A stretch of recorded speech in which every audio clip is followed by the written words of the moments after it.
Buenas tardes a todos. Agradeceros vuestra participación en primer evento importante que hace esta Junta de Gobierno, en el que a través de una iniciativa de la Junta de Gobierno hemos decidido compartir reflexiones sobre el derecho de defensa y sobre la situación que se va creando en el día a día de los juzgados, de los centros de detención respecto de este derecho. Son derechos que la Constitución establece como fundamental y que estamos defendiendo cada día en una difícil situación de pandemia, y lo que queremos es compartir con vosotros las mejores experiencias de profesionales de nuestro colegio y las mejores prácticas. Y también la importancia que tiene la actuación del abogado en el derecho de defensa en el día a día. Os dejo ya, sin más, con Juan Cano, periodista de SUR, que nos va a ayudar a que podáis reflexionar con nosotros en esta tarde. Gracias a todos. Gracias, Juan. Bueno, buenas tardes a todos. En primer lugar, gracias por estar ahí, aunque sean estas las circunstancias, que no son las mejores, pero bueno, hay que hacer lo que se pueda. Y gracias también al Colegio de Abogados de Málaga, el Ilustre Colegio de Abogados de Málaga, por habernos ofrecido a mí personalmente y en nombre del periódico por la posibilidad de moderar esta mesa, que es un auténtico privilegio y un lujo, ¿no?, para Málaga y para la abogacía.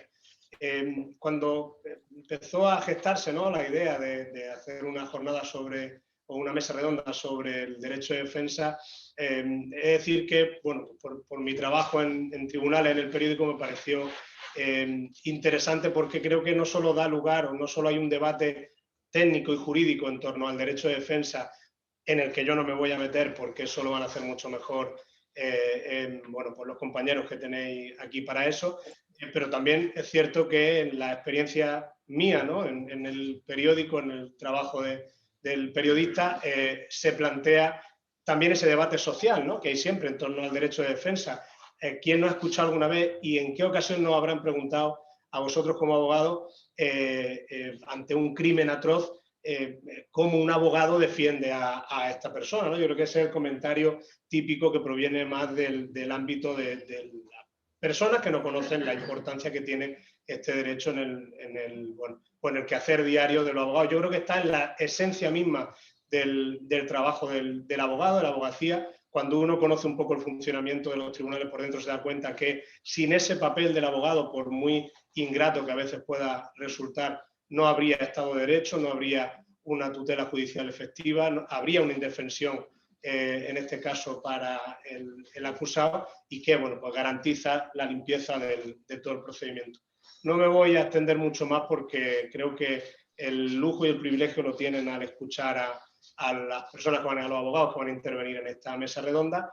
Lo voy a presentar con aunque no necesitan demasiada presentación, pero lo voy a presentar con una breve pincelada biográfica y de su carrera profesional. No me ha dicho ninguno de ellos cuando les pregunté su edad, no la voy a revelar yo. Lo que sí les puedo decir como pista es que el orden de intervención es decreciente. No sé si estoy hablando demasiado, pero bueno, en primer lugar intervendrá don Pedro Apalategui Sasa. Don Pedro Apalategui llegó a Málaga con motivo de un traslado profesional de su padre. Él nació en Madrid, pero un traslado, un destino de su padre que, si no me equivoco, magistrado, ¿no?, hizo que recalara en Málaga. Se licenció en Derecho en la Universidad de Granada y ha desarrollado y desarrolla toda su vida profesional en Málaga, es colegiado de Málaga. Se especializó muy pronto en la jurisdicción penal y bueno, ha llevado asuntos en toda España, en Málaga, muchos de ellos con una repercusión mediática enorme. Yo no me voy a detener en ello para no recordárselo por enésima vez, pero creo que hay un caso concreto que además evidencia en gran medida la importancia que tiene un buen abogado en el ejercicio de la defensa para su cliente. En segundo lugar, intervendrá doña Cecilia Pérez Raya. Si no me fallan la fecha y la memoria, se colegió en 1983 en Navarra. Es experta en criminología, es profesora asociada de la Universidad de Málaga, también del máster de la abogacía universitario, es docente para el Colegio de Abogados en práctica jurídica y también en el máster de la abogacía. Y por último intervendrá don Rafael Ramos, que si tampoco me falla la memoria, se colegió en 1997. Creo que además están muy bien escogidos, si me lo permiten, los perfiles porque complementan una historia, son como varias generaciones, ¿no?, que van de la mano una de la otra y además se solapan. Don Rafael Ramos regenta desde hace ya algunos años un despacho unipersonal donde lleva toda clase de asuntos, pero está sobre todo especializado en la vertiente jurídica y además pertenece al turno de oficio, si no me equivoco, desde el año 2002. Espero no haberme equivocado en la parte biográfica. Sin más dilación, porque yo creo que lo interesante aquí es escucharle a ellos y no a mí, voy a empezar planteando una pregunta a cada uno de ellos que pueda dar paso a su intervención y a partir de ahí pues vamos abriendo un poco el debate y cada uno de los asistentes podrá plantear las inquietudes que tenga. La primera será para don Pedro Palategui, preguntarle por esa vertiente histórica del derecho de defensa y sobre todo cómo se produce, se consagra con la Constitución y cómo es ese cambio, ¿no?, desde el punto de vista del abogado ejerciente, pasar de un mundo al otro, que me imagino que sería un cambio importantísimo. Pues muchas gracias, Juan. Evidentemente el cambio es trascendental, no importante, sino incluso trascendental. Pero yo después de muchos años de ejercicio, que aunque no hayamos dicho la edad, yo empecé a ejercer, creo que fue en el 72 o en el 73, lo digo como dato referencial en cuanto a que todavía no estaba en vigor, lógicamente, la Constitución española. Pero antes de todo esto, creo que hay datos esenciales sobre el derecho de defensa que incluso a veces comprendemos mal, incluido lo que estamos ejerciendo precisamente en el ámbito del derecho penal. Nos circunscribimos al aspecto de la naturaleza subjetiva del derecho de defensa, que radica en la posibilidad de que la persona a la que nosotros tutelamos precisamente se le pueda defender en el ejercicio de sus derechos fundamentales porque tiene una naturaleza de derecho subjetivo. Pero es que va más el derecho de defensa, trasciende a la pura subjetividad y se estructura en un marco que si efectivamente ese marco acepta y tutela los derechos fundamentales, estaríamos lógicamente en presencia del Estado de Derecho. Y no solamente tiene la dimensión subjetiva, si tiene una dimensión suprasubjetiva, es una dimensión estructural que si efectivamente se contiene en ese Estado, podrá titularse y calificarse como un Estado de Derecho. Y aquí viene el dato esencial del derecho de defensa. Porque ¿quién es el garante de que ese derecho, de que ese Estado de Derecho cumpla con las garantías que adornan un proceso debido? Los poderes públicos. Pero ¿quién es el garante de que el derecho de defensa que ejercitamos como letrados a la persona cuya defensa asumimos, ¿quién es el garante del derecho? Nosotros, los abogados. Y eso hay que entenderlo como no una mera formalidad, ni tan siquiera como un solo procedimiento de sobrevivir económicamente hablando, sino algo algo superior, y es que efectivamente nos ennoblece la posibilidad de que seamos conscientes de que ese derecho se ejercita. La dimensión del derecho de defensa has dado una clave, y a mí me parece que es importante, en tu introducción has dado una clave. Nosotros no defendemos el acto antijurídico, aunque muchas veces sí, si efectivamente no lo es decir, no es antijurídico. ¿Qué es lo que defendemos nosotros y qué es lo que tutelamos?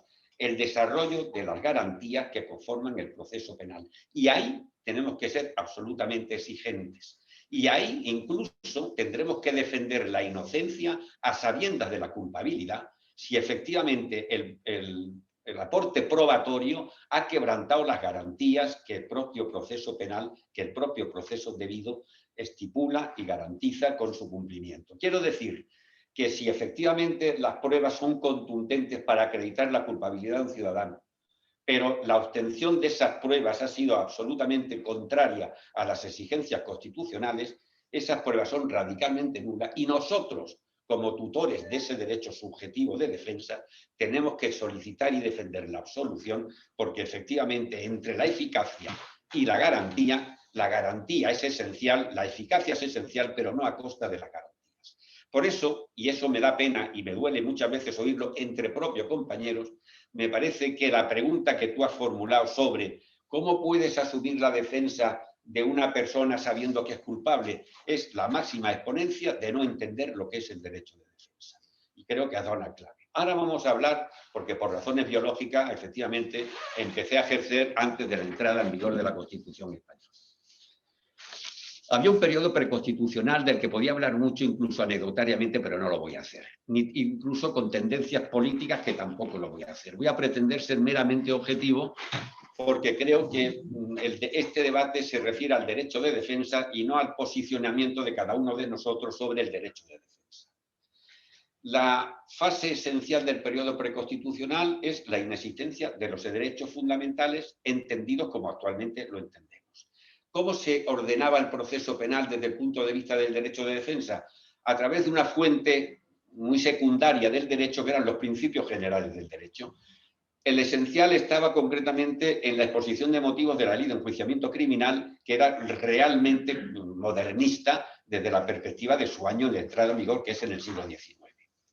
Había el fuero de los españoles, donde efectivamente había algunos principios orientadores, pero existían esos principios orientadores que no vinculaban a nadie, se ejercitaban o no se ejercitaban en función del capricho del policía que instruía el atestado o del tribunal que juzgaba el caso concreto.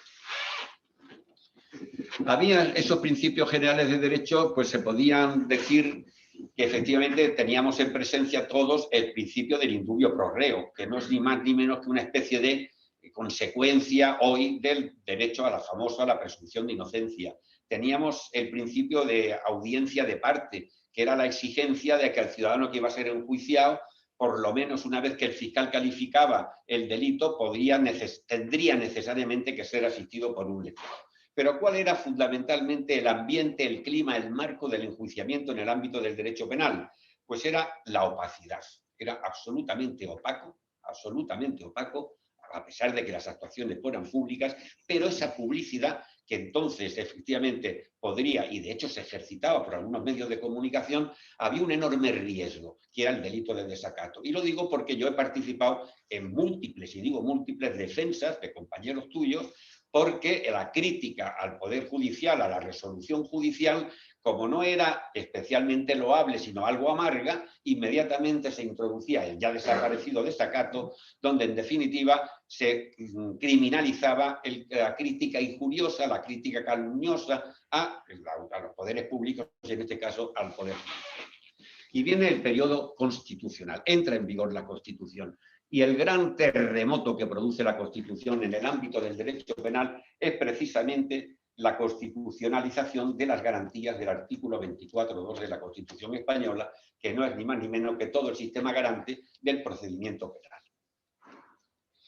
Esas garantías se conforman, lógicamente, con la entrada en vigor de los derechos fundamentales y con unas consecuencias especialmente relevantes, sigo hablando objetivamente, que son el artículo 53 de la Constitución y el artículo 10.2 de la Constitución española. ¿Qué quería decir la institucionalización de los derechos fundamentales? Que vinculan a los poderes públicos y que son de obligado e inmediato cumplimiento. Y eso es esencial para poder entender cómo evoluciona, lógicamente, el sistema de las garantías que adornan el proceso penal.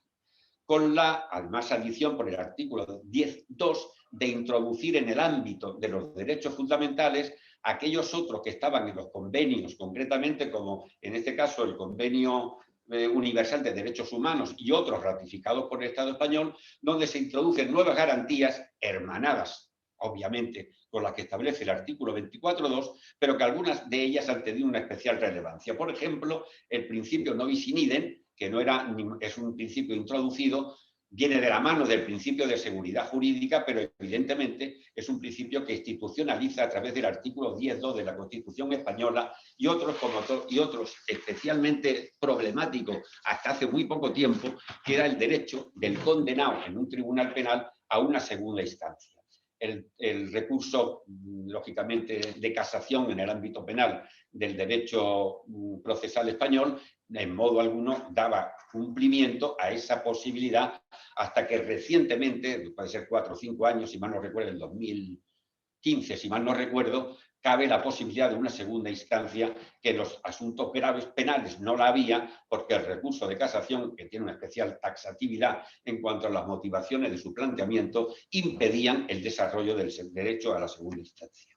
En ese periodo constitucional hablaríamos, lógicamente, aunque sea de forma muy sucinta, de cómo se produce el rodaje de la entrada en vigor de ese derecho.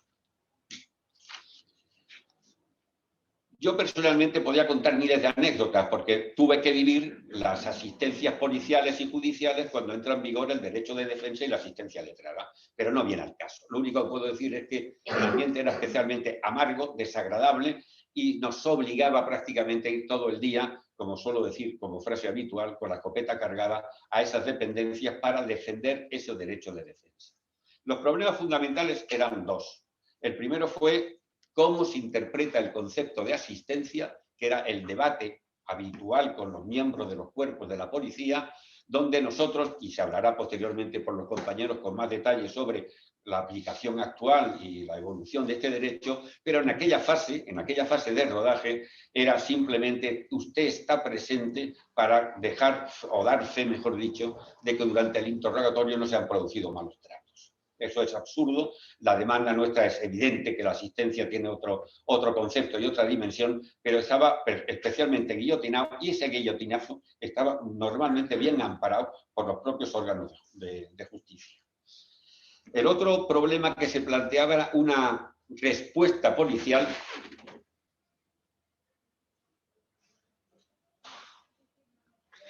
a ese invitado de piedra, y además de piedra molesto, que se mete en mi casa, comisaría de policía, a meter las narices en donde no le importa, fue una estadísticamente preocupante incremento absoluto de la renuncia al derecho a ser asistido por letrado. Lógicamente, ahora entenderemos por qué hablaba de una dimensión estructural y de una dimensión de derecho subjetivo.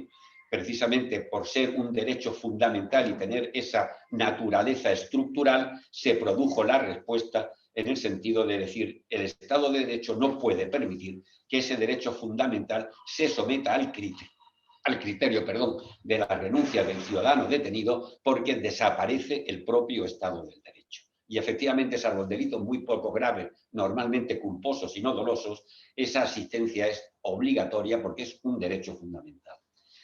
Luego tengo que decir algo sobre cómo se consolida y por qué entiendo que la consolidación de estos derechos, y me refiero al de defensa no tanto como al de asistencia letrada, aunque sea, lógicamente, estén hermanos y vayan de la mano, sobre qué elementos, a mi entender, son los que consolidan definitivamente el Estado de Derecho, y lo digo definitivamente como que hayamos alcanzado una situación sin riesgos, porque también los hay, y finalizaré mi intervención con ello.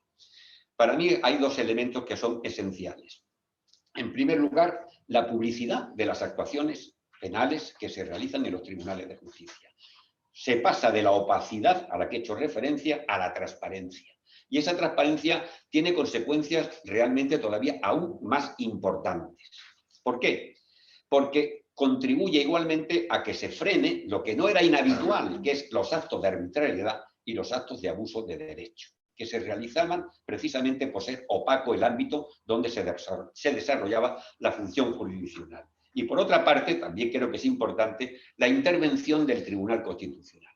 A través de los recursos de amparo numerosísimos, porque numerosísimas eran las lesiones a los derechos fundamentales, hubo un criterio, una doctrina a través del Tribunal Constitucional que efectivamente terminó sistematizando y se sigue sistematizando, aunque lógicamente con menor intensidad, porque ya lleva muchos años de funcionamiento el tribunal, pero yo sí quiero nombrar a determinados magistrados de ese tribunal que a mí me parece que fueron esenciales y creo que es un crédito que se le adeuda porque muchos de ellos ya han desaparecido. A mí Tomás y Valiente, el señor Rubio Llorente y el señor Fernández Viaga me parecieron que son personas que han contribuido a que el Estado de Derecho se configure tal como hoy lo tenemos de una forma esencial, reiterada y con una ciencia y con una doctrina absolutamente admirables. Con esto no quiero decir de forma clara que efectivamente no haya riesgos a los derechos a los que estoy haciendo referencia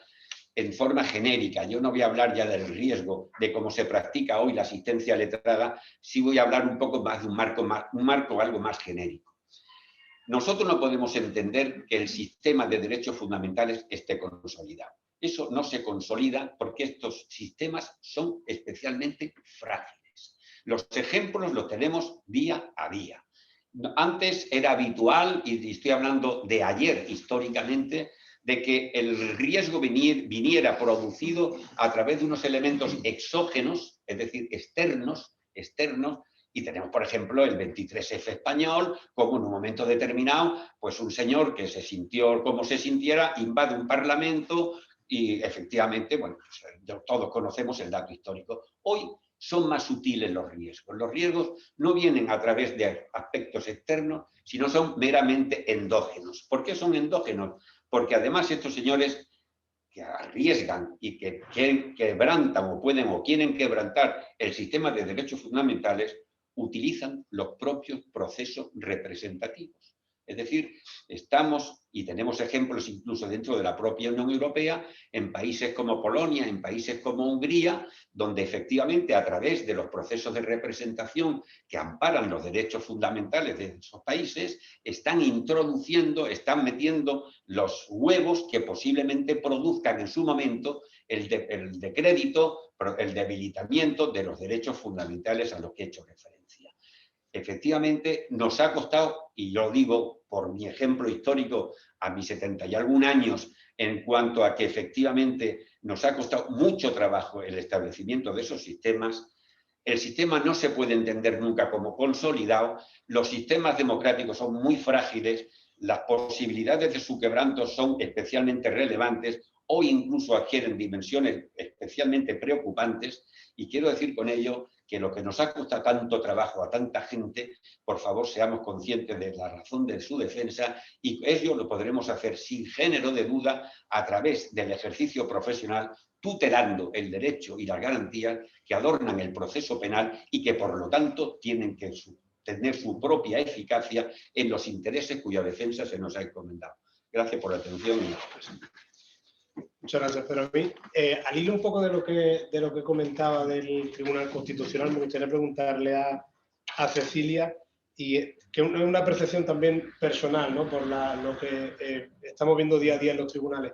Parece que hay cierta tendencia al pacto, a las sentencias de conformidad. ¿Cómo limita eso el derecho de defensa y cómo afecta, ¿no? Esta tendencia que por lo menos yo percibo en los tribunales de justicia? Bueno, desde mi punto de vista, absolutamente. Esa batalla de años de la que hablaba Pedro está sintiéndose o resintiéndose desde hace algún tiempo. Evidentemente la conformidad ha existido siempre, porque está en la ley de enjuiciamiento criminal. Eso siempre ha estado. Resulta curioso que el uso de la conformidad era nimio hace años. Era absolutamente nimio. Eran muy pocos profesionales los que en el trámite que la ley confería, que era el trámite de calificación o de escrito de formalización del escrito de defensa, que era el trámite propio legalmente para llegar a esa conformidad, mostraba su conformidad. De hecho, los profesionales del derecho era infrecuente tener conversaciones con la fiscalía o con las acusaciones para llegar a esa conformidad que ya marcaba la ley, que preveía esa posibilidad. Nosotros, durante mucho tiempo, precisamente porque estábamos luchando por la consecución de esos derechos fundamentales y por conocer exactamente qué eran los derechos fundamentales, porque no crean ustedes que hemos conocido la extensión de los derechos fundamentales en el año 78, ni muchísimo menos.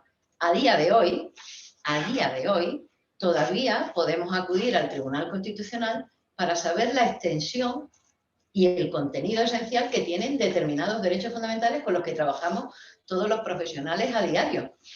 A día de hoy, la única posibilidad que tenemos de acudir al Tribunal Constitucional es sugiriéndole al Tribunal Constitucional que hay una materia, que hay una parte de ese derecho constitucional que a través del recurso de amparo necesitamos que nos aclare, que nos complemente, que nos modifique o incluso que nos lo actualice. Que nos actualice en un Estado de Derecho como el actual, qué extensión tienen determinados derechos fundamentales a la luz no solo del texto constitucional, sino también de los convenios internacionales y de las directivas que están teniendo y debiendo tener entrada de la Unión Europea en el derecho español.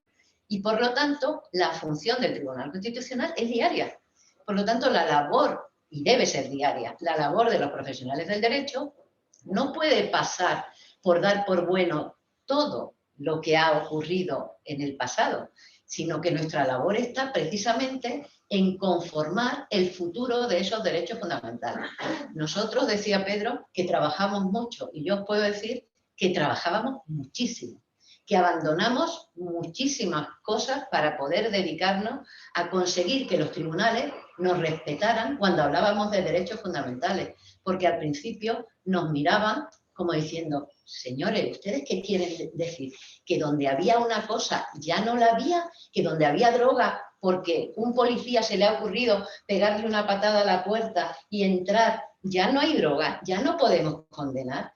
Pensar que personas, magistrados que venían de otra época donde eso era inexistente, que oían hablar de la doctrina de los frutos del árbol envenenado y se echaban las manos a la cabeza, pensar que tuvimos que pasar por una situación de tener que pedir a los tribunales que aplicaran la ley. Miren ustedes, no pedíamos en la mayoría de las ocasiones que respetaran los derechos fundamentales, porque todavía ni tan siquiera sabíamos cuál era la extensión de esos derechos.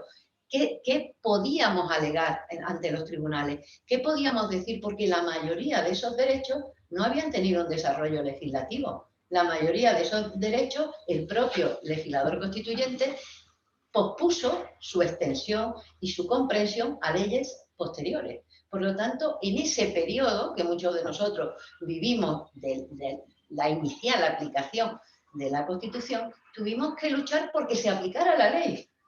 Fíjense ustedes, ya había una ley procesal y esa ley procesal no se aplicaba. Cuando tú pedías, porque leías la ley, simplemente era la lectura literal de la ley. El secretario judicial tendrá que acudir a las entradas y registros. Pues bien, tú le decías al juez, oiga, ¿y el secretario por qué no está? ¿Por qué no va el secretario? ¿Quién da fe de lo que ocurre en un domicilio? ¿Quién da fe de un reconocimiento? ¿Quién hace? Teníamos que solicitar la aplicación de la ley. Pues imaginen lo que costó que todos y cada uno de esos derechos fundamentales se introdujeran en la práctica judicial como algo natural que además conllevara el replanteamiento de que no todo es lícito en el descubrimiento de la verdad, que había que respetar los derechos de los ciudadanos porque, como muy bien decía Pedro, no estamos ante un derecho subjetivo. De ahí que cuando nos preguntan por qué defendemos a personas que ya conocemos por adelantado porque nos lo reconocen que son culpables, ¿cómo somos capaces de defenderlos?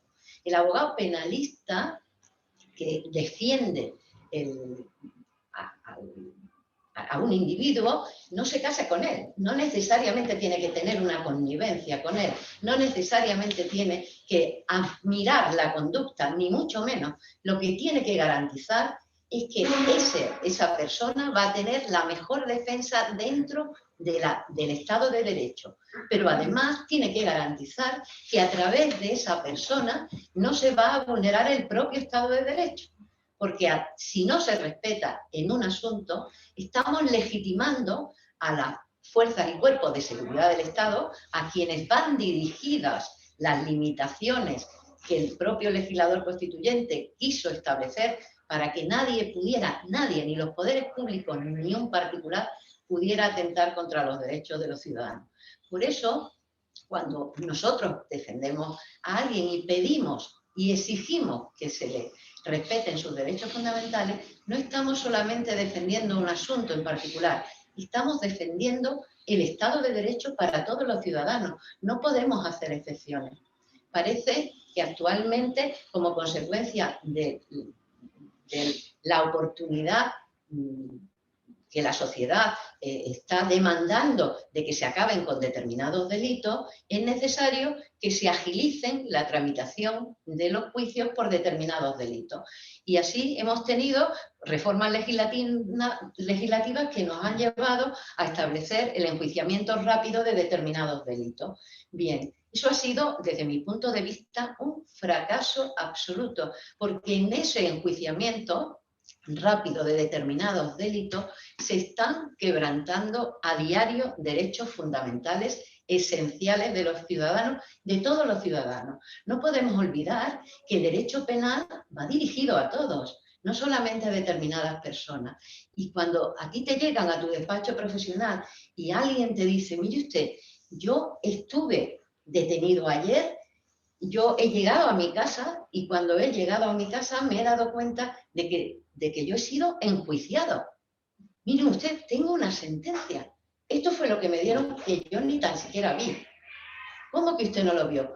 Sí, yo llegué al juzgado, tuve un abogado, me dijo el abogado que era mejor conformarme, yo firmé unos papeles y me fui.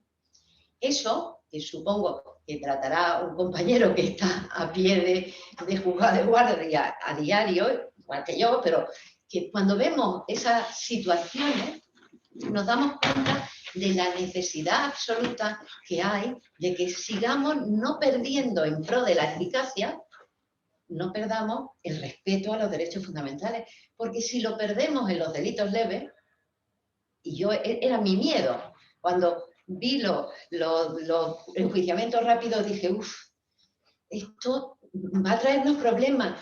Y efectivamente no me equivoqué. La siguiente vez pasamos a la cultura a la cultura americana, solo que con una diferencia, que nosotros aquí todavía estábamos introduciendo los derechos fundamentales y todavía estábamos reivindicando el respeto de los derechos fundamentales.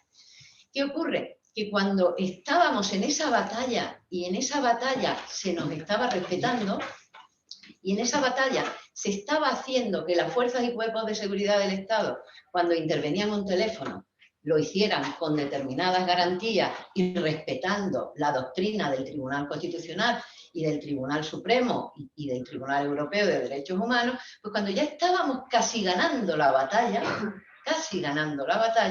empezaron este sistema de conformidades que desde mi punto de vista tienen un hándicap radical. Y es que nos obligan a conformarnos a todos. ¿Por qué? Porque realmente la ley marca que la conformidad tiene que ser total. ¿Qué ocurre? Que hay una inseguridad jurídica tremenda. En unos casos el fiscal admite la conformidad total, en otros la conformidad parcial, en algunos casos nos encontramos que los acusados declaran de unos contra otros, que hay unos supuestos que son absolutamente contrarios con el respeto a los derechos fundamentales. ¿Por qué? Porque en esas conformidades, en esa obligación de que todo el mundo conforme, podemos encontrarnos con una persona que sea absolutamente inocente. Y en un Estado de Derecho nosotros no podemos permitirnos que por una situación legal de conformidad que nadie respeta, porque os digo, y todos lo sabéis, que a veces se respeta y a veces no, resulten condenados personas que son absolutamente inocentes. Y esto es un retroceso radical a la situación anterior. Porque en pro de la eficacia, en pro de la agilidad, en pro de que desaparezca el agobio judicial, de que salgamos de esta situación de pandemia sin tener una rémora de procedimientos judiciales inmensa e insoslayable de futuro, estamos realizando una labor que tiene una solución legal estupenda. Señores, la solución legal para llegar a esos acuerdos, que yo no me muestro contraria a ellos, siempre y cuando se respeten todos los derechos fundamentales de los ciudadanos. ¿Por qué? Porque para que alguien se conforme, para que alguien emita un consentimiento válido, todos sabemos, todos los que estamos aquí lo sabemos de sobra, que tiene que ser un consentimiento libremente prestado y un consentimiento suficientemente informado. No podemos ser menos exigentes en el mundo del derecho para una conformidad que para sacarnos una muela o para hacernos una analítica que nos hacen firmar un consentimiento informado.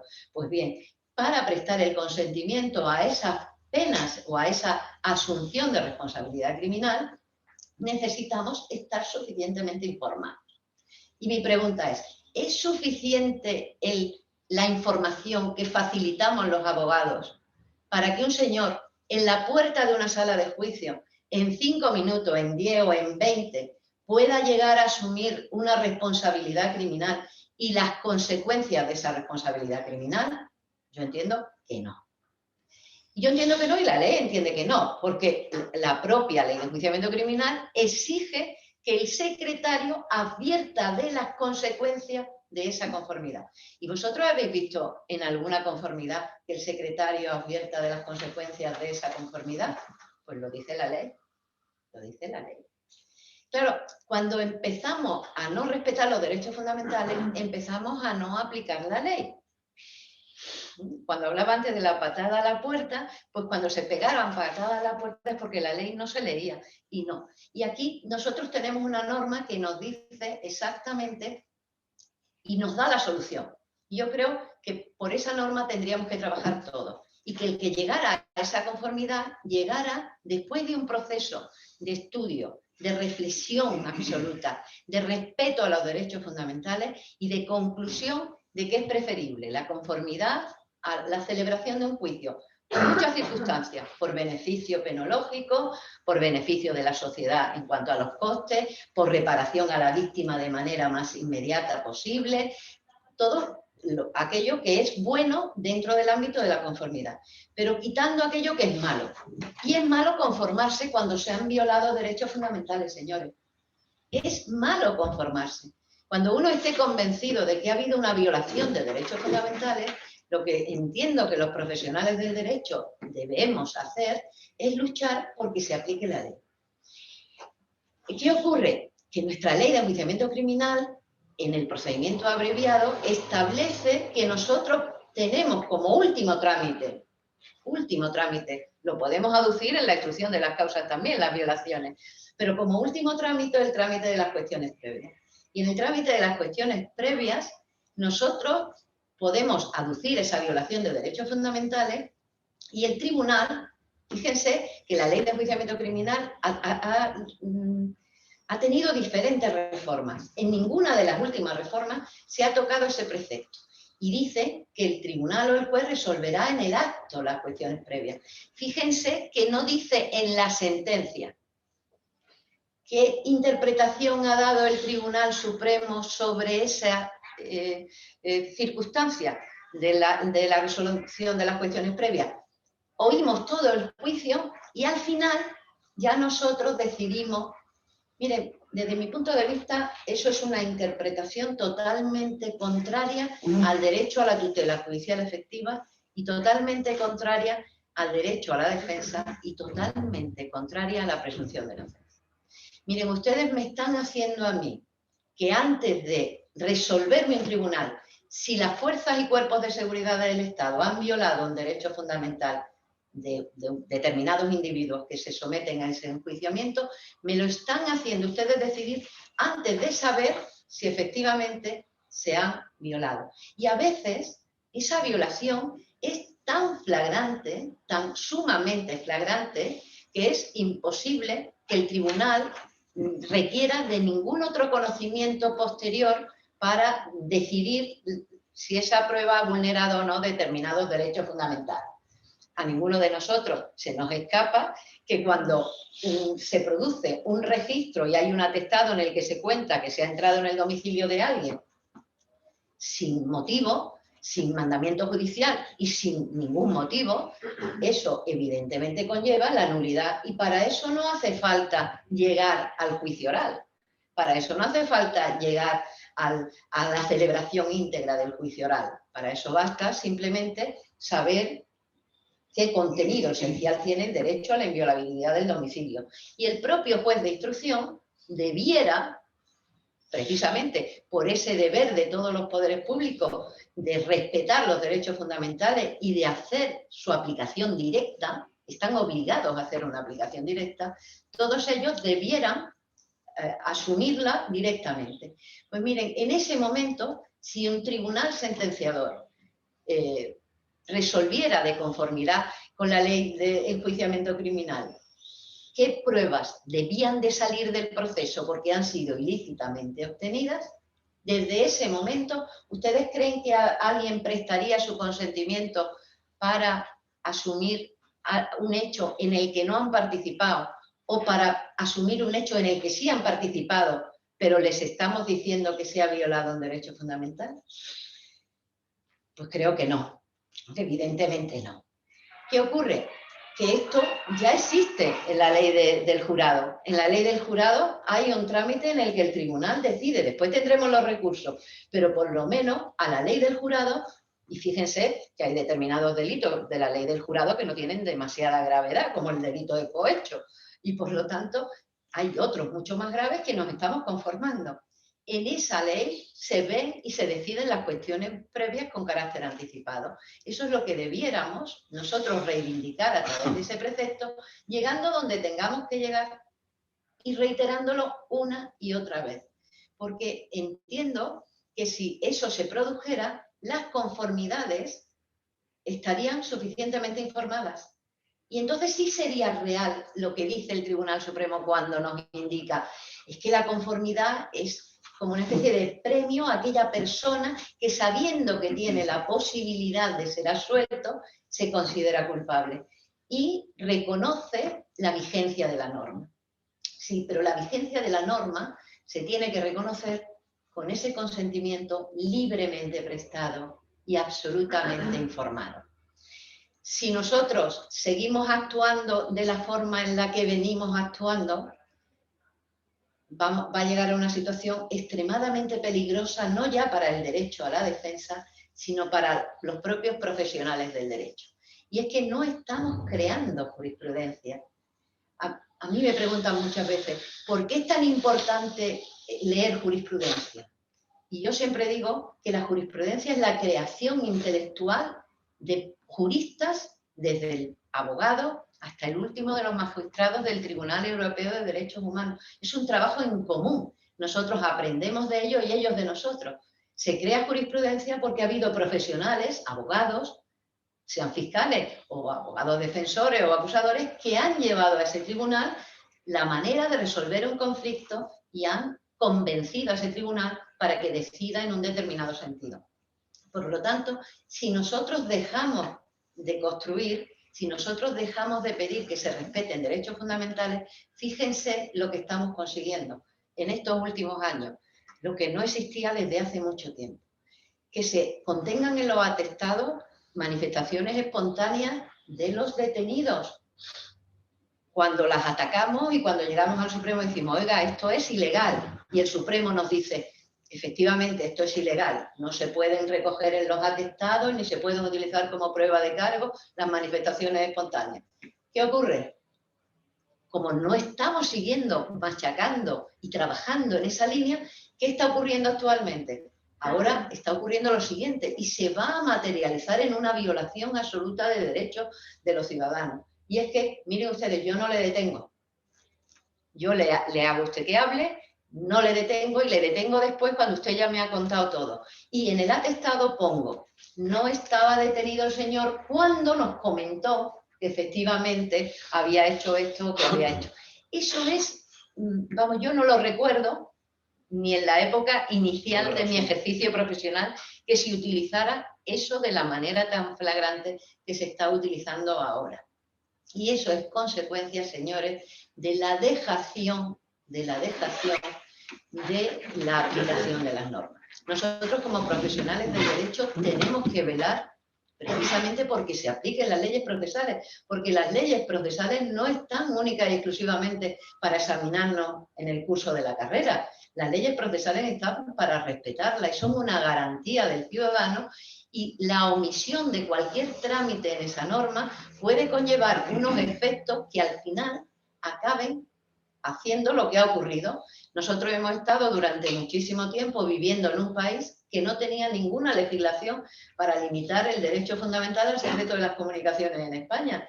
Y lo que hemos conseguido, y estamos consiguiendo con ello, es que los jueces, que debieran ser intérpretes de la ley, se hayan convertido en legisladores.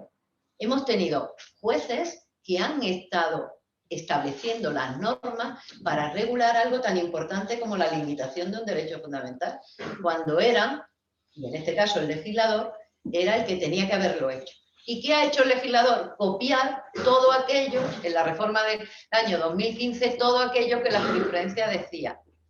Claro, si esa jurisprudencia, señores, la dejamos parada, y es lo que está ocurriendo actualmente, que llegan muy pocas causas al Tribunal Supremo, que llegan muy pocas causas al Tribunal Constitucional, no estamos generando esa doctrina y estamos confirmando el mal hacer, la actuación policial negligente, no, vulneradora de derechos. Y estamos dejando de aplicar aquellos preceptos que están en el propio Código Penal. ¿Cuántos asuntos de los que hemos llevado donde se ha reconocido expresamente en una sentencia que se ha producido una violación de derechos fundamentales han conllevado una sanción, no digo ya penal, ni administrativa, a aquellos que han contribuido a esa violación del derecho? Yo me gusta buscarla, porque me encanta buscarla, y solo muy excepcionalmente he encontrado alguna resolución en la que se haya abierto un procedimiento penal a algún funcionario de los cuerpos policiales porque haya quebrantado derechos fundamentales. Y nosotros tenemos multitud de resoluciones judiciales en las que se aducía esa violación y se reconocía por el Tribunal Superior sin ninguna consecuencia. Por eso a mí me da miedo que si ahora no hay juicios, si ahora llegamos a esas conformidades, si además ahora con la situación actual de pandemia no hay publicidad de los juicios, no entran los señores de la prensa que sacan esas opiniones a diario y comentan en la puerta, oye, ¿y eso se puede hacer eso? Y al día siguiente está en el periódico. Ha habido tal cosa y han dicho los abogados tal. Se creaba un estado de opinión que es imprescindible que recuperemos. Y es imprescindible que recuperemos porque ya se está preparando una reforma que nos va a afectar absolutamente a todos, y en la que los profesionales del derecho y los que nos hemos dedicado durante mucho tiempo al derecho penal tenemos mucho que decir. Y toda esta problemática tenemos que llevarla nuevamente a los tribunales para que cuando esa reforma se llegue a plasmar definitivamente tengan la opinión de los profesionales del derecho. Nada más, lo dejo. Me ha parecido muy interesante, igual que la de don Pedro, pero te llevo una reflexión de que en realidad estamos dando un paso atrás, ¿no? Sin dudarlo, es lo que te acabo de decir. Sí, porque por una parte, está el riesgo inmediato de que alguien que es culpable reconozca, ¿no?, y acepte una sentencia de conformidad, aun sabiendo que se han vulnerado derechos fundamentales suyos, pero es que hay un riesgo aún mayor, que es que alguien que sea inocente prefiere un acuerdo ante el riesgo de poder que le caiga sobre una condena mayor.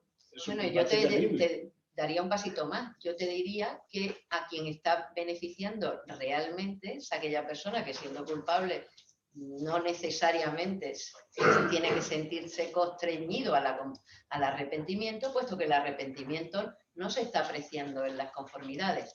Se está, por así decirlo, premiando la confesión, no el arrepentimiento, que son dos cosas totalmente diferentes. Por lo tanto, gana más el culpable que el inocente. El inocente pierde siempre. Interesante. De la mano de la intervención de Cecilia, para Rafael, ¿cómo ha sido o cómo está siendo? Me parece muy interesante esto del paso atrás, ¿no? Es decir, cómo se percibe, cómo perciben estos 23 años de de carrera esa última evolución del derecho de defensa de algo tan consagrado, ¿no?, en la Constitución y sobre todo en la etapa actual, es decir, qué está pasando en el último año además con la pandemia. Buenas tardes, compañeros, buenas tardes, compañeras.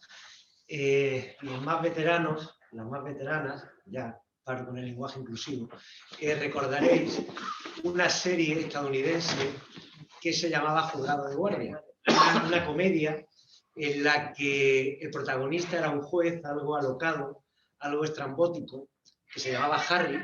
Tanto éxito tuvo que en Málaga había un juez Harry que tenía, no sé si tenía algunas de esas características de peculiaridad. Supongo que en el resto de las provincias también había un juez Harry en cada una de las provincias.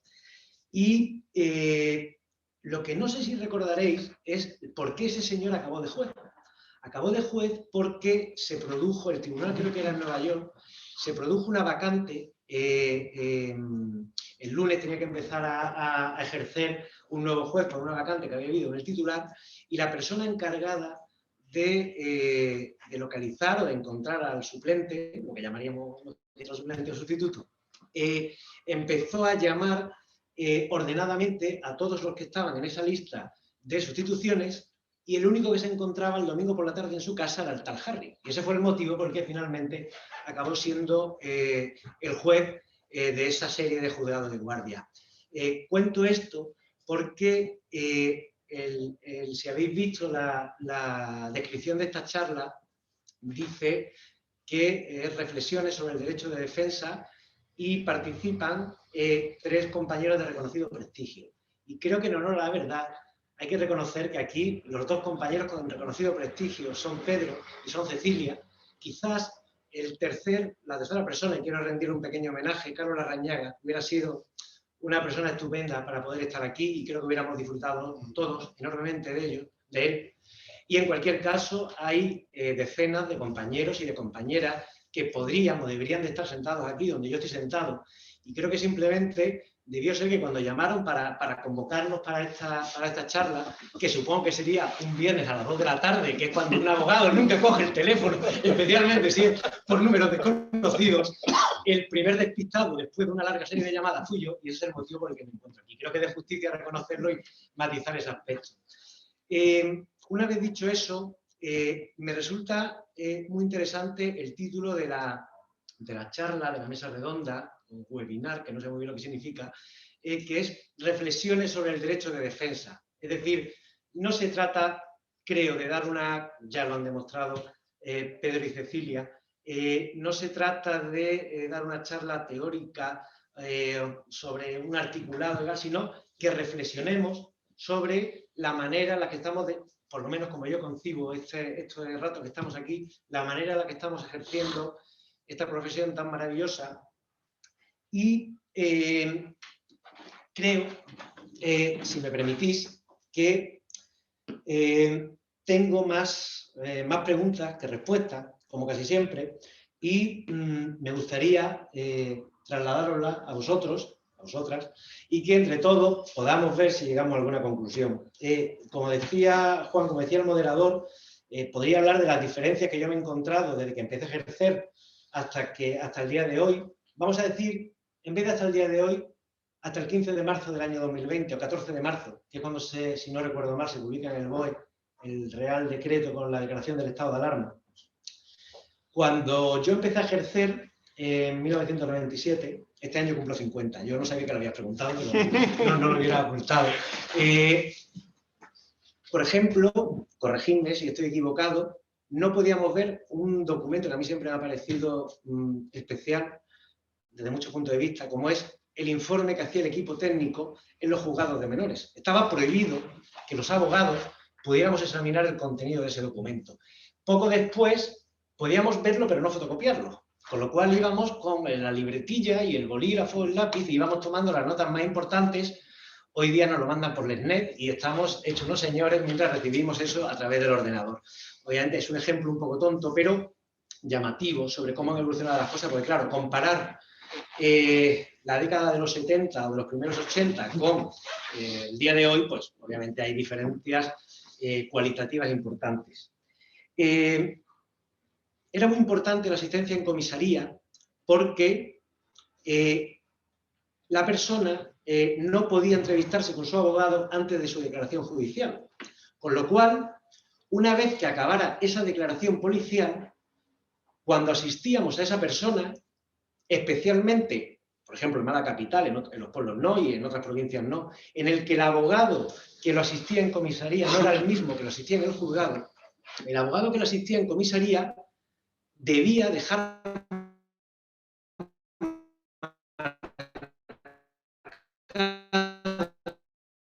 cuál era la línea de defensa, o al menos así lo entendía yo, que por dónde iba a tirar esa persona para que encontrara con un problema, con que el propio detenido no supiera muy bien qué contar, y resultaba crucial esa entrevista. Pero ni siquiera eso era fácil. Si la persona se acogía a su derecho a no declarar, algunos policías interpretaban que no había declarado, con lo cual podría no tener derecho a entrevistarse con su abogado.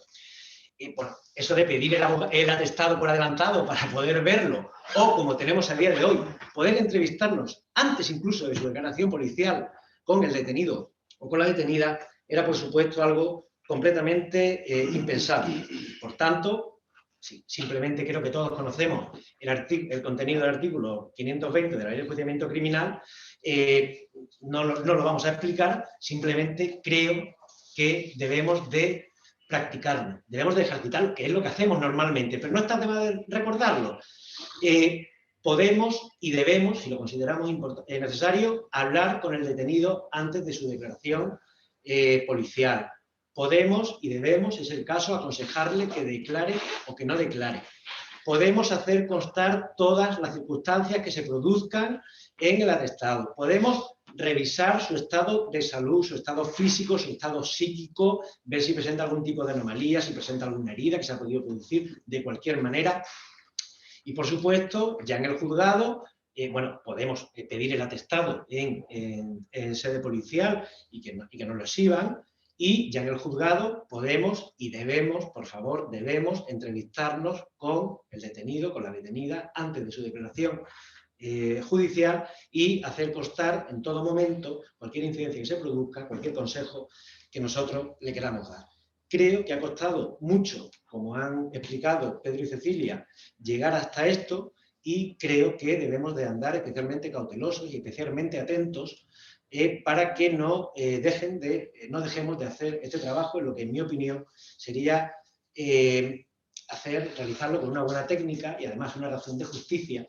Para las personas detenidas somos muchas veces su único enlace, su único vínculo con lo que está ocurriendo fuera. Es muy importante que no nos olvidemos de esa parcela. Es importante también ver, y corregirme si estoy equivocado, aunque creo que ya Pedro ha adelantado algo, que no son derechos de los abogados, son derechos de los detenidos. Nosotros, en todo caso, ayudaremos a que se materialicen, ayudaremos a que se ejerzan, pero son derechos de ellos. Él es el que tiene derecho a entrevistarse conmigo, con nosotros, antes de su declaración. No yo el que tengo derecho a entrevistarme con él. Él es el que tiene derecho a ser informado. Y a través nuestra será como se consiga esos derechos, quizás también a través de otros operadores jurídicos, pero que no se nos olvide ese planteamiento. Digo esto porque debo confesar que a partir del 15 de marzo tengo un mal sabor de boca. No hablo de los demás, hablo de mí mismo, porque no tengo claro si estoy ejerciendo bien el derecho de defensa, no tengo claro si estamos ejerciendo bien el derecho de defensa, no tengo claro si el legítimo miedo a contagiarnos por el coronavirus permite o legitima alguna de las conductas que se están produciendo. Estuve de guardia hace 2 semanas. Lo primero que me sorprendió, un poco entre comillas, es que cuando descolgué el teléfono, el propio policía me preguntó cómo quería yo hacer la asistencia. Si la quería hacer presencial, por videollamada o por llamada. Lo cual te sientes como en un restaurante de lujo, ¿no? Cuando te reciben con todos los parabienes y te ofrecen un aperitivo. ¡Qué maravilla! En este caso, tal y como explicaré ahora, no lo digo como un mérito, pero dije, no, voy a ir presencialmente para poder prestar esta asistencia. Lo primero que hizo el señor funcionario cuando me senté fue ofrecerme el atestado, sin pedirlo siquiera. quiero recordar que era un delito de estafa, no quiero recordarlo, era un delito de estafa, o una presunta estafa, dijo, no en los términos que se suele decir, sino creo que diría hasta que cariñosamente, mira, mi intención es poner en libertad a este señor, pero hace falta que me cuente algo. Entonces, había recibido dinero para alquilar una vivienda, en fin, bueno, el tema yo creo que ni siquiera puede que no fuera una estafa. Me entrevisté con el señor antes de esa declaración, decidimos que lo mejor para él era que prestara declaración, prestó declaración y luego fue posteriormente puesto en libertad.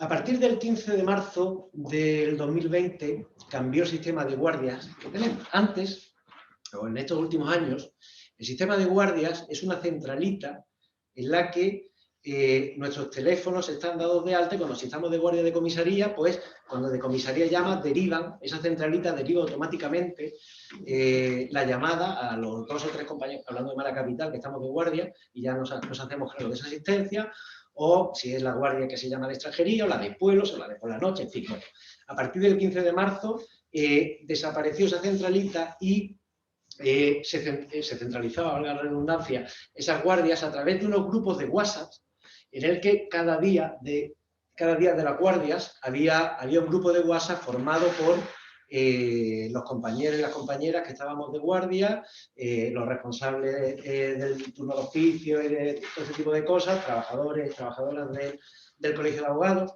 y estoy muy preocupado, por no decir aterrado, de algunas de las cosas que he podido leer o he podido escuchar en esos grupos de WhatsApp.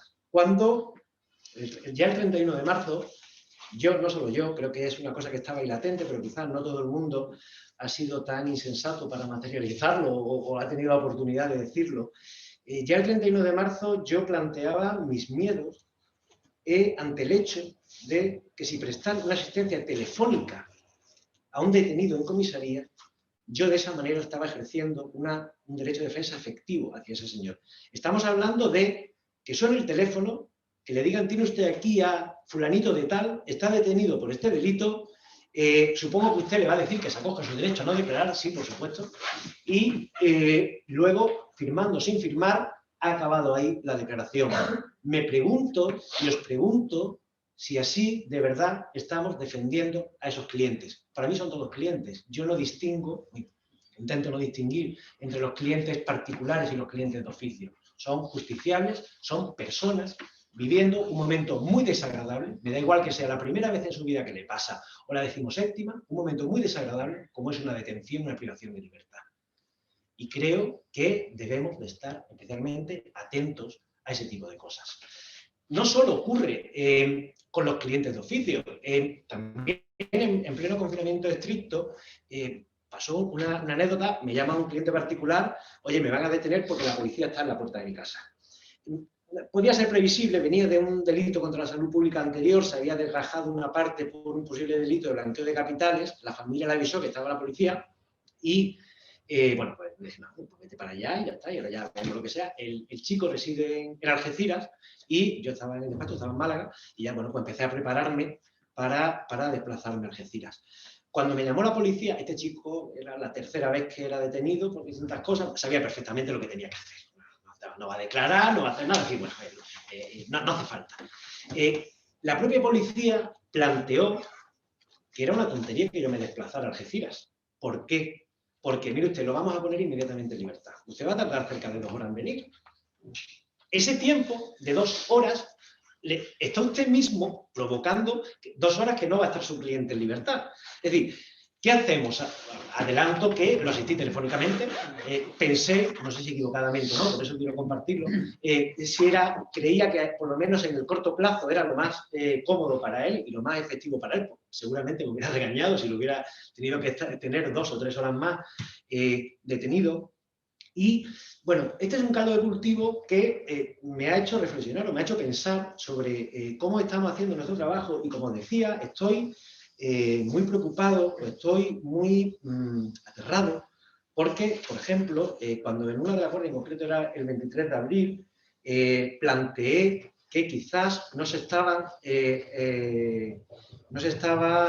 como digo, no estábamos cuidando bien de los derechos de los detenidos, aunque obviamente yo no tengo el más mínimo interés en coger el coronavirus y mucho menos que lo cojan personas queridas que puedan ser más vulnerables que uno mismo. Algún compañero, una compañera, dijo que estaba perjudicando la labor del colegio y de los compañeros si me obstinaba en hacer una guardia, en una asistencia presencial en vez de telefónica. En este caso en concreto, también lo adelanto, porque no he venido aquí a contar rollos, fueron 3 personas, 3 asistencias, las que yo al final hice, que las hice por videollamada. Creo que al menos, por lo menos, verle las caras a las personas me tranquilizaba de alguna manera y seguía con esa preocupación, sigo con esa preocupación. Otro compañero sostuvo que la culpa la tienen los abogados de pago, porque si bajan a los calabozos y solicitan vista presencial, flaco favor hacen. Tendríamos que reflexionar sobre eso. Bueno, pues precisamente de esto va esta charla, de reflexionar. Si estamos haciendo bien o no estamos haciendo bien sobre este tipo de temas. Y me preocupa, al hilo de esto último, en una cosa que especialmente me ha molestado profundamente, que creo que es una creencia común entre los ciudadanos, esa diferencia entre el abogado de oficio y el abogado particular. Ese mayor interés que vamos a tomar, se supone, cuando el cliente es particular que cuando es de oficio. No sé si tenemos carpetas para los clientes particulares y las carpetas baratas para los clientes de oficio. No sé si les cogemos a unos el teléfono más que a otros. Todos estamos en el turno, muchos estamos en el turno de oficio y también asistimos a los clientes particulares. Pero creo que nos hacemos un flaco favor a nosotros mismos si somos nosotros los que estamos intentando establecer una diferencia entre los abogados de oficio y los abogados particulares. Yo no conozco a ningún abogado de oficio, yo solo conozco abogados y abogadas, que a veces no estarán en el turno de oficio, es decir, defenderán a las personas solo particularmente, otras veces estarán solo en el turno de oficio y no llevarán temas penales particularmente, y otras veces llevarán temas particulares y temas a través del turno de oficio. Creo que es un error que nosotros sigamos por esa línea de hacer esa distinción entre abogados de oficio y abogados particulares. Creo, como decía, que esta es una profesión preciosa, una profesión que tanto intelectualmente como desde el punto de vista de los valores dice mucho a favor nuestra y podemos hacer también mucho con los demás, y os pido que entre todos, entre todas, reflexionemos sobre esto y veamos si a lo mejor está uno equivocado o a lo mejor debemos replantearnos, porque creo que todo se ha hecho desde la máxima buena fe, pero quizás, aunque sea por dejadez, por desidia o por inercia, podemos estar tocando terrenos pantanosos y es un buen momento para reflexionar sobre ello. Muchas gracias. A vosotros, a los 3. Mientras se van produciendo las primeras preguntas, yo me gustaría preguntaros sobre algo concreto que últimamente además he tenido un caso llamativo al respecto y que yo creo que va a colación del tema del derecho de defensa, que es el secreto de sumario y cierta tendencia a omitir en las resoluciones, en los autos, cuando se produce la puesta a disposición de detenidos en causas que están bajo secreto de sumario, a no justificar o no argumentar el motivo de enviar a esa persona a prisión. Lo digo porque además no hace muchos se produjo un caso en Barcelona bastante mediático, eran unos detenidos que habían sido localizados allí por asesinato, supuestamente sicarios, y la audiencia de Barcelona llegó a dejarlo en libertad, con lo que costó localizarlo, porque entendía que el auto que lo había enviado a prisión no estaba debidamente fundamentado. Al margen de todo eso, los derechos fundamentales, vamos a ver, no tienen un doble camino. No tienen argumentos que no pueden ser. Vamos a ver, un auto dictado sin motivación, que es esencial para privar del derecho fundamental como es la libertad de un ciudadano, por muy secreta que sean las actuaciones, efectivamente ese auto es nulo, por falta de motivación, porque lo mínimo que se le puede pedir un ciudadano de un Estado de Derecho es que le explique las razones por las que se le priva de un derecho fundamental. No hay atajos. En los derechos fundamentales no puede haber atajos. Cuando empecemos a justificar atajos, pues podemos justificarlo todo. Y entiendo que efectivamente lo tuvo y debió tuvo que poner en libertad y debió hacerlo, porque efectivamente una resolución donde no hay una mínima motivación, por más que se busque una excusa, como es el secreto, es una resolución inmotivada. Y además referida a un derecho fundamental. No es que se haya hecho referencia a un embargo de una bicicleta. Es que la pregunta iba en el sentido de que parece que se está usando como de modo sistemático. Es decir, como que al estar la cosa secreta no hace falta justificar nada. No. Y lo que le reprochaba a la audiencia de Barcelona era, dentro del margen del secreto del sumario, hay formas de contar y cosas que se pueden contar para justificar. Eso es lo De que hecho, así viene en la directiva que ya tenemos nosotros y es de aplicación aquí.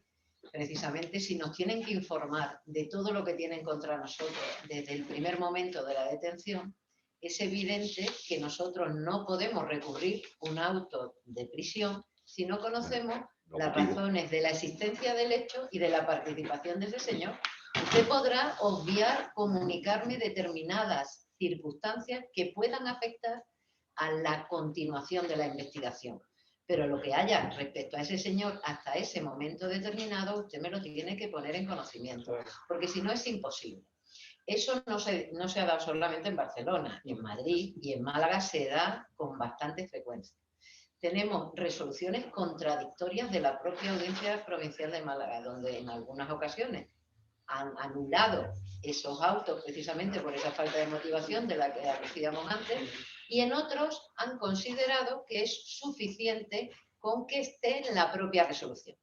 ¿Qué es lo que se está haciendo por los jueces? Yo lo contemplo en la resolución, pero le doy la fotocopia tachada al detenido o en este caso al preso preventivo, y su abogado no tiene derecho a conocerlo, que es tanto como no poder recurrir. Y no podemos olvidar que el derecho a la tutela judicial efectiva, una de sus garantías, es precisamente el derecho a los recursos. Si usted me priva de libertad y no me da los motivos de esa privación de libertad, me impide el acceso al recurso y por tanto me impide la defensa efectiva, que es en definitiva lo que protege el derecho a la defensa, no hacer el paripé de formular un recurso.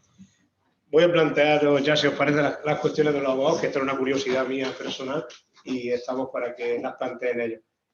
Dicen una cuestión que a veces me plantea el posible choque entre la opinión del cliente y la opinión de su abogado, ya sea en conformidad, en declarar o no, en recurrir o no.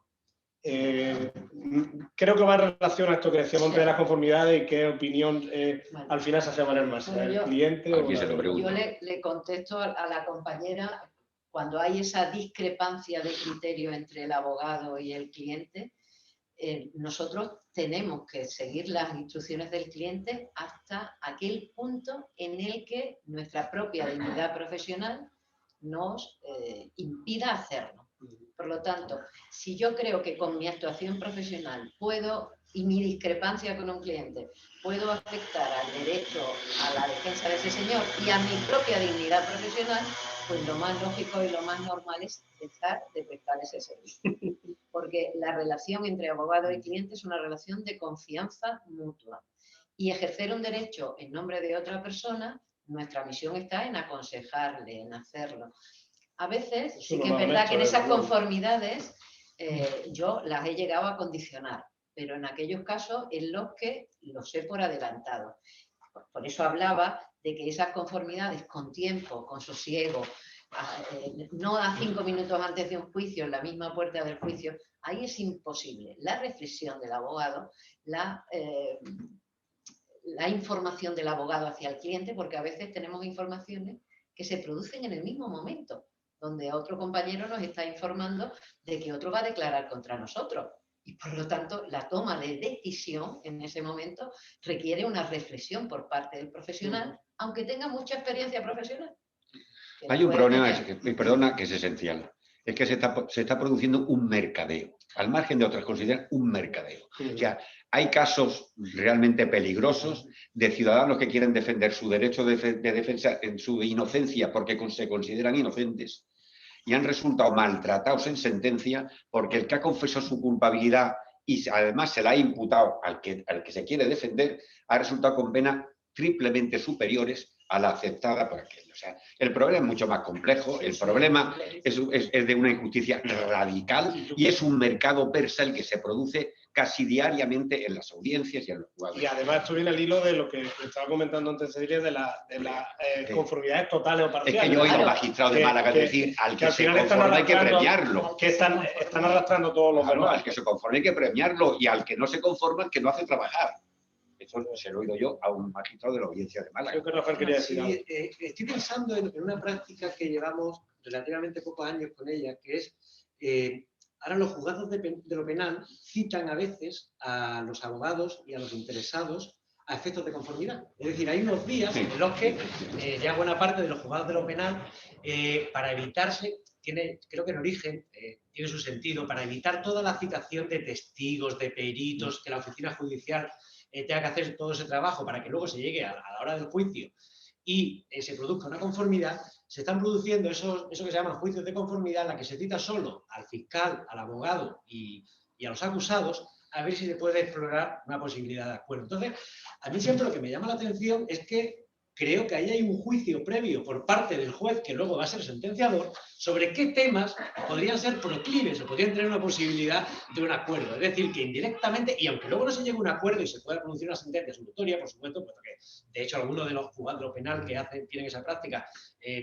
yo me siento completamente tranquilo y seguro con ellos, pero no sé si os parece que hay algo ahí que no termina de cuadrar. Si el propio juez se plantea que al señor al que luego tiene que valorar si es culpable o no, tiene una oportunidad de declararse culpable previamente, quizás sea un tema delicado. Creo que ese trámite se debería de obviar completamente, sobre todo porque está presente el juez. Y aunque se retira, yo no sé lo que está ocurriendo cuando yo me marcho y comentan con el fiscal y yo salgo fuera a hablar con mi cliente. Eso me produce muchísima inseguridad. Yo creo que si queremos seguir manteniendo el sistema de pactos, el sistema de negociación, de la justicia negociada, como se llama en los Estados Unidos, negociamos, pues tenemos que hacerlo con la fiscalía. No tenemos que hacerlo comiéndose una mañana entera del trabajo de un profesional, que ya nos falta tiempo para todo, incluido para nuestras propias familias, en perder una mañana para saber si unos señores se van a conformar o no. Creo que sería preferible que esas sesiones se hicieran con la fiscalía y se hicieran con los fiscales, teniendo un turno también de trabajo, porque no podemos organizarle la vida a los fiscales. Es verdad que los tenemos todo el día abordándolo en los pasillos o abordándolo en su trabajo profesional. Y yo creo que eso habría alguna forma de organizarlo donde el juez no tuviera que hacer ese prejuicio del que habla Rafa, que el fiscal tuviera incluso el tiempo necesario para evaluar cómo llegar o cómo articular ese acuerdo. Hay una pregunta ahí que plantea que me parece interesante, porque alguna pincelada ha dado ya Rafa cuando decía esto de que directamente por teléfono porque no iba a declarar.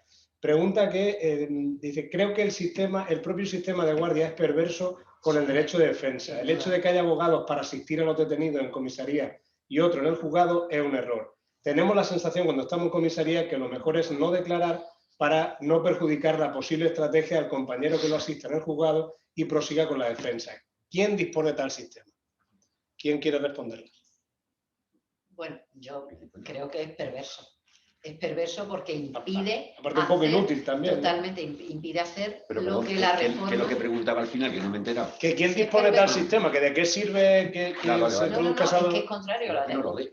Si toda la reforma se ha realizado para que podamos entrevistarnos con el detenido antes de que preste declaración, si toda la reforma se ha... persigue que tengamos un conocimiento completo del atestado policial para poder aconsejar al cliente, para poder participar en diligencias de investigación. Incluso, desde mi punto de vista, creo que nosotros podemos dictar diligencias de investigación a la propia policía si lo consideramos oportuno. Podemos hacer y consignar cosas en el acta para que consten de aquellas vulneraciones por no haber cumplido la ley. O sea, ahora tenemos unas normas que requieren una presencia y el levantamiento de un acta en la propia comisaría. Si todo eso o se facilita enormemente las posibilidades de poder entrevistarnos telemáticamente con los clientes, de que el atestado nos lo remita, de la posibilidad de que el señor que está al otro lado telemáticamente consigne lo que nosotros estamos diciendo a la perfección y tal, yo lo veo muy complicado. Pero sobre todo se está perdiendo esa percepción personal que yo no la puedo ver. Si a mí ya en comisaría me cuesta saber si un señor está bien o mal, porque cuando le estoy preguntando, ¿usted se encuentra bien? ¿Usted quiere un médico? Está el policía al lado diciendo, no, si ya lo hemos llevado al médico, no le pasa nada, eso viene de otra cosa. Con lo cual está interviniendo antes de que a mí me conteste. Imagínate telemáticamente. Es que lo único que antes, cuando éramos convidados de piedra, podíamos ayudar era en dar fe de lo que declaraba un señor y dar fe de que no le había recibido un maltrato o una tortura. Ahora, yo qué sé lo que está ocurriendo detrás de esa cámara. ¿Cómo puedo asistir a alguien si estoy en una ubicación totalmente distinta? Ahora, que se adopten todas las medidas que sean necesarias para que estemos perfectamente cubiertos. Si tenemos que ir con EPI, pues tendremos que ir con EPI. Si tenemos que hacerlo con mamparas y todas las medidas de seguridad, pues que se haga. Pero estar en otra estancia sin hablar con ellos, sin ese contacto personal, sin esa visión directa a mí me parece que es un quebranto del derecho a la defensa. Además, yo creo que chirría, o por lo menos a mí me chirría, imaginaros la situación, ¿no? El calabozo, un policía, el detenido, el intérprete, a lo mejor si el detenido es extranjero y nosotros no estamos allí, pero ¿cómo no vamos a estar? Es una cosa que me resulta inconcebible. Ciudadano, es inconcebible. Es inconcebible, desde mi punto de vista. No sé si la damos por respondida ya. Aquí hay otra pregunta también interesante. Dice, ¿qué piensan sobre la vulneración del derecho? Lleva también una parte crítica al trabajo del abogado. Dice, ¿qué piensan sobre la vulneración del derecho de defensa en las dilaciones de los procedimientos en general y por astucia de algunos letrados? Jamás un abogado dilata un procedimiento. Eso es imposible. Así de claro. Así de rotundo. Bueno. No.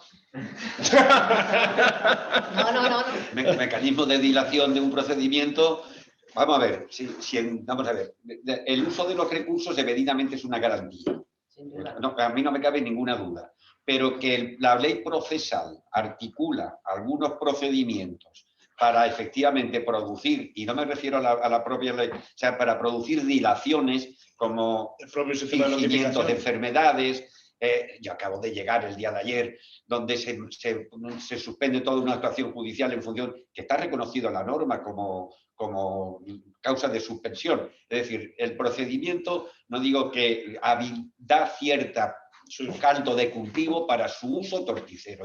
El propio sistema y de hecho, al margen de los derechos fundamentales, al margen de todo lo que queramos decir, y de hecho, he tenido ocasión de observar de que efectivamente entre la dilación, entre la apatía judicial, entre la propia lentitud de los procedimientos, se aprovechan a veces los procedimientos para dilatarlos. Y los mecanismos se lo podrá ver de derechos fundamentales. Evidentemente que los hay. Evidentemente que en teoría, podría decir exactamente lo que ha dicho Cecilia, pero en la práctica se hace. Sí, probablemente se machacaron al sistema entonces que a los propios Yo no estoy de acuerdo. Abogados. Porque ningún abogado tiene en sus manos dilatar indebidamente un procedimiento. Porque yo puedo pedir la suspensión de un juicio por una enfermedad, pero si el magistrado me lo señala para la semana siguiente, ahí no hay ninguna dilación indebida. Cuando hablamos de dilaciones hablamos de por ejemplo, y en las notificaciones, Cecilia, porque por ejemplo, en el campo de Gibraltar se quejan amargamente de que en causas con muchos detenidos por el narcotráfico, el hecho de no poder notificarle a todos produce dilaciones larguísimas de los procedimientos. Pero también ahí los abogados pueden ayudar, ¿no? O sea, no tanto que las provoquen las dilaciones los abogados como que podrían ayudar a que no se produjeran. Vamos, eso es muy peligroso, ese campo es muy peligroso de que ayude el abogado, porque nos segundo, por favor. Secretarios. El sistema penal está hecho para que no funcione. Y está concebido para que no funcione. Y políticamente interesa que no funcione. Y se dilata para que no funcione. Y interesa muchísimo tener controlado el aparato judicial, el aparato del Consejo de Poder Judicial. Todo se interesa mucho. Y a mí me río y me parto de la risa cuando se habla de los máximos plazos de instrucción de 6 meses prorrogables por 6 meses. Estás conscientemente diciendo a ver cómo me cargo los asuntos que van dirigidos contra personas que no quiero que se dirijan. Entonces, vamos a dejar, el procedimiento penal está planteado para que no está planteado y dirigido para que no funcione, para que funcione mal. Lento, entorpecedor, porque interesa detrás para que eso funcione así. No, bueno, si se producen dilaciones indebidas, pues obviamente eso ya tiene un reflejo. En el supuesto de una condena, pues será un atenuante y ya está. Pues ya está. Como la pregunta era, ¿qué puede suponer esa dilación indebida? Bueno, ya está previsto. El problema es que hay un derecho fundamental que es un proceso de dilaciones y hay una dilación que se produce en el 85% de los procedimientos. ¿Cómo soluciona el debate entre el derecho fundamental y la realidad? Pues con una atenuación. Pero si es indebida porque la provocamos nosotros, o sea, si es una dilación provocada por nosotros, no es una dilación indebida, no tiene ningún efecto hacia nosotros. Luego, los jueces la pueden cortar sistemáticamente y de hecho la cortan. Cuando quieren cortarla, la cortan. Que sistémicamente esto esté así para provocar esa aplicación de la norma, ya no te digo yo, y para aplicar las dilaciones no te digo que no, pero que si un juez no quiere, no hay dilación indebida, seguro, vaya. Ahí tenemos una que va directamente dirigida a Rafael Ramos, dice, salvo raras excepciones, ¿qué ventajas puede tener la doble declaración en comisaría y posteriormente en el juzgado? ¿No sería más lógico que solo se declarara en el juzgado, con independencia que se asista al detenido en comisaría para la comprobación de que sus derechos han sido respetados? Un poco en la línea de lo que... Sí, bueno, yo creo que en la propia pregunta está la respuesta. Es decir, primero hay que estar allí para decidir qué es lo mejor o qué no es lo mejor para el detenido. Hombre, quizás desde un punto de vista teórico, una declaración en comisaría que pudiera aclarar que esa persona no ha cometido un delito podría suponer su inmediata puesta en libertad. Aunque hablemos desde un punto de vista estrictamente teórico. Si no, en general, vamos, por lo menos en mi caso, en general, se le aconseja a las personas que no declaren y ya van a declarar en el juzgado. Pero desde un punto de vista teórico, ya digo, para mí lo importante es que la persona, que los abogados estemos allí, no solo, como dice el interviniente, no solo para estar presente en su declaración, sino para comprobar que el resto de derechos se están cumpliendo, el resto de garantías se están cumpliendo y luego ya decidiremos caso por caso qué es lo mejor para esa persona. No sé si alguien más quiere... Hombre, hay veces que sí puede venir bien que la persona declare en la comisaría a efectos de reconocimiento y de atenuaciones de la pena, a efectos de colaborar con la entrega del objeto material del delito, con la entrega, la devolución de los efectos de una sustracción, que puede ser y que es un atenuante de la pena. Hay veces que en función del conocimiento que tengas del atestado policial, la decisión puede ser decirle a este señor, oye, mira, si después no vas a poder pagar la indemnización, pues devuelve los objetos. Que hay casos sin casos. Por eso hay que estar allí. Planteaban también que opináis sobre la mediación penal. ¿Es la mediación la conformidad previa al juicio? ¿Quién quiere...? Bueno, sí. Sí. Bueno, si dejan en manos del mediador la posibilidad de que determinados delitos privados puedan conciliarse, ¿no? En la mayoría de ellos son delitos que se persiguen de oficio y por lo tanto es difícil la mediación.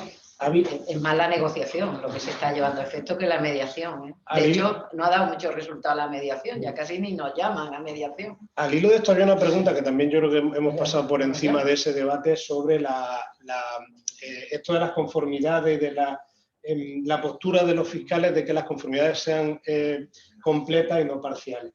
Y preguntaba uno de los asistentes qué podía hacer un abogado frente a eso, cómo podía evitar que los fiscales abocaran a la conformidad completa. Es que a veces abocan y a veces no. Lo que sí puede es un abogado oponerse a esa conformidad. Yo creo que si ese asunto se llevara al Supremo, por ejemplo, don Antonio del Moral no es partidario de las conformidades parciales porque cree que no se ajustan a la legalidad y la legalidad dice que la conformidad será total de todos los acusados. Además, se desnaturaliza la causa porque hay personas que se quedan en ese juicio y que los que se marchan tienen que venir después al juicio y se están tomando declaraciones como si fueran testigos y realmente su declaración es la declaración de un coacusado. Si dejamos de exigirle a esa declaración los requisitos de la declaración implicativa de un coacusado, estamos... Aquí tenemos otra, dice, respetando todos los puntos de vista y que yo he realizado la guardia de forma presencial, comprendo que ante una circunstancia excepcional como la pandemia, que al inicio de la misma no había guantes ni mascarillas, entiendo que desde el colegio se buscara protegernos y buscar otros mecanismos como la videoconferencia, que también tienen sus beneficios. Hubiera estado interesante que en esta reflexión hubieran estado representados todos los puntos de vista. Ahora las guardias son presenciales y en este pone inviable lo de las mamparas. Yo no sé, quizás no he explicado bien. Yo no quería que... Yo, desde luego, he intentado ser muy prudente, no sé si lo he conseguido. Mis comentarios no iban hacia ningún representante colegial, ni actual, ni antiguo, ni futuro. Y yo creo que aquí todo el mundo, todos, hablando en primera persona del plural, todos hemos intentado hacer lo mejor para nosotros y lo mejor para los demás. Lo único que yo me planteo que o pido, reflexiono sobre que en esta profesión no solo se trata de nosotros, sino que también se trata de las personas a las que defendemos. O no queremos que el médico o la médico esté presente en el quirófano o en la consulta por tener un riesgo de contagio de coronavirus. ¿Dónde es nuestro sitio? Y luego me ha parecido entender que hubiera sido muy interesante todos los puntos de vista. A mí nadie me ha preguntado antes de venir aquí qué es lo que iba a contar, ni más allá de la broma que he hecho, que no era más que un homenaje a Pedro y a Cecilia que otra cosa, del por qué estoy aquí. Desde luego no sé cuáles son otros puntos de vista o quiénes debían ser otras personas que debían de estar aquí presentes, pero solo puedo decir que no he recibido ninguna directriz ni he pasado ningún examen previo para poder estar aquí. No, de hecho, hay un problema que está muy conectado con y es la posibilidad de celebrar los juicios y de celebrar las declaraciones por videoconferencia de los acusados o imputados, donde su abogado está en un sitio y el investigado está en el centro penitenciario. Este es otro de los problemas que estamos teniendo. O los juicios donde algunos de los acusados están en cárceles de alto riesgo y tal, de contagio, y no lo están. Yo comprendo que con la pandemia esto es una situación extraordinaria, pero lo extraordinario juega muy mal con los principios que rigen el juicio oral en el proceso penal, y entonces eso tendríamos que planteárnoslo muy seriamente. Y que quizá también hay que tener en cuenta la evolución que ha habido, ¿no? Es decir, la convivencia que había con esto no es la misma el 14 de marzo que la que hay ahora. Por ejemplo, que es un poco lo que planteaba. La publicidad de los procesos se está obviando. La gente solamente puede entrar a la ciudad de la justicia si acredita una citación. Claro. O sea que la publicidad del proceso ahora mismo se está incumpliendo. O sea, yo puedo dar fe que el otro día intentamos entrar a un juicio y se nos negó la entrada precisamente por el tema de la pandemia. Bueno, vamos a dar ya por terminadas las preguntas. Vamos a cerrar el acto con dos compañeras del colegio, Flor Carrasco y Regina Palatelli, que están pasando ahora mismo por aquí. Os dejo pasar. Que os van a dedicar las palabras. Compañeras y compañeros, buenas tardes a todos. Hay días en los que uno se siente especialmente orgulloso de ser abogado, y hoy aquí con este plantel maravilloso de compañeros, pues es uno de ellos. Yo estaba haciendo reflexión, estaba ahí sentada y estaba haciendo también en este momento de reflexión, estaba haciendo la mía propia. Y lo que estaba pensando era, yo creo que muchos de nosotros hemos visto una película que se llama Matar a un ruiseñor y el mítico y cinematográfico abogado Atticus Finch, y mi reflexión estaba con él cuando él le dice a su hija que para entender bien hay que ponerse en los zapatos del otro. Y yo me estaba poniendo en ese momento en los zapatos del justiciable, de la persona detenida, y estaba pensando si yo estuviera detenida o alguien que a mí me importara estuviera detenido, si yo me sentiría realmente asistida con una asistencia telefónica. Y dejo ahí la reflexión y cada uno de nosotros pensará y llegará a la conclusión que considere. Me siento muy orgullosa y no me gustaría olvidar que cada vez que hago una asistencia al detenido, como abogada, y como bien ha dicho aquí el compañero, abogada, sea de oficio o sea de pago, yo no diferencio ese día ni ese momento, apuntalo el Estado de Derecho. A veces lo hacemos de manera rutinaria, un trámite formal, como decía aquí Pedro, pero tenemos que sentirnos dignos de nuestra profesión en todos los momentos, y especialmente en ese que estamos con personas especialmente vulnerables. Desde el largo camino que hemos recorrido, desde la ausencia de abogado que hablaba Pedro, desde cuando éramos convidados de piedra, ahora que tenemos un papel más activo, desde ese largo camino, yo pensaba que creo que el empuje, como bien decía también Cecilia, de los abogados ha hecho fundamental, ha hecho posible esta transformación normativa que tenemos, nuestro papel activo. De la importancia en que realizamos la prestación, da fe la actitud vigilante que tiene en estos momentos especialmente instituciones como el Defensor del Pueblo y como, no olvidemos también, la administración que a los letrados de oficio nos remunera. Tienen los ojos puestos en la manera en que nosotros estamos ejerciendo la prestación de asistencia al detenido en este momento. También quería deciros que todos, decía el compañero, no tengo ningún interés en contagiarme del coronavirus. En estos momentos la pandemia todo lo ensucia, todo lo oscurece, momento de crisis de derechos, y en estos momentos en que tenemos que sopesar la salud y seguridad de los abogados por un lado y por otro lado la garantía de los derechos y del derecho de defensa, el colegio está más que nunca pendiente de la protección de los abogados. Y en esto, mi compañera Regina, que es la encargada de la Comisión de Relaciones con la Administración de Justicia, de la Oficina de Defensa de los Letrados, va a exponeros las medidas de protección que el colegio ha dispuesto. Bueno, buenas tardes a todos. Efectivamente, para nosotros es una preocupación muy grande la de la salud de los letrados en el ejercicio del derecho de defensa, y también lo es el derecho de defensa y, por lo tanto, que se ejerza con todas las garantías y demás. Entonces, nosotros hemos hablado mucho en Junta, hemos hablado entre todos los compañeros, hemos trabajado, hemos hablado en comisaría, en la Guardia Civil, hemos estado en todos los sitios donde hemos podido y hemos conseguido y hemos trabajado precisamente en eso, en conseguir ese término medio de la balanza en el que podamos hablar de que existe garantía, es decir, que el justiciable esté defendido, y que podemos también hablar de seguridad para el letrado, en el sentido de que se puede ejercer ese trabajo dentro de lo que cabe, porque evidentemente hay una pandemia, pero con todas las garantías para su sanidad. Hemos puesto en todos los centros de detención mampara, se ha conseguido que se establezca una distancia mayor entre la persona que está siendo asistida y el letrado. Se han puesto purificadores de aire en todos los centros de detención. En fin, se está trabajando continuamente en conseguir que todas esas medidas estén para todos los compañeros y compañeras que obviamente ejercen esta digna profesión día a día. Y nada más, cualquier cuestión que tengáis, si queremos resaltar que desde la CRAC, es decir, desde la Comisión de Relaciones con la Administración de Justicia, somos los encargados de que si cualquier disfunción que existe con los compañeros en los centros de detención, cualquier cuestión que se quiera poner de relieve, sí os pedimos que lo comuniquéis al correo electrónico que sale ahí.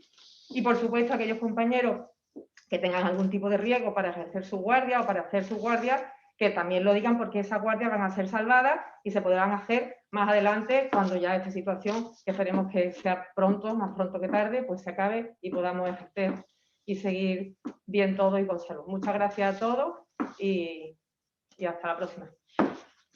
Pues para terminar, vamos a dar las gracias a Juan Cano, que amable y desinteresadamente, como el resto de los compañeros, ha venido a ilustrarnos y a recordarnos el orgullo y la dignidad de ser abogado. Y Juan, por favor, cierra tu... No, al contrario, que es un auténtico placer para mí acompañaros, que lo seguiré haciendo siempre que lo requiráis, y que estamos a vuestra disposición, porque además el primero que ha aprendido un montón esta tarde he sido yo, y de eso se trata. Así que un placer. Gracias a todos por las intervenciones y al colegio por organizar este tipo de mesas redondas. Pues con un aplauso virtual nos despedimos de vosotros. Gracias por vuestra atención y de todos los compañeros. Muchas gracias. Gracias.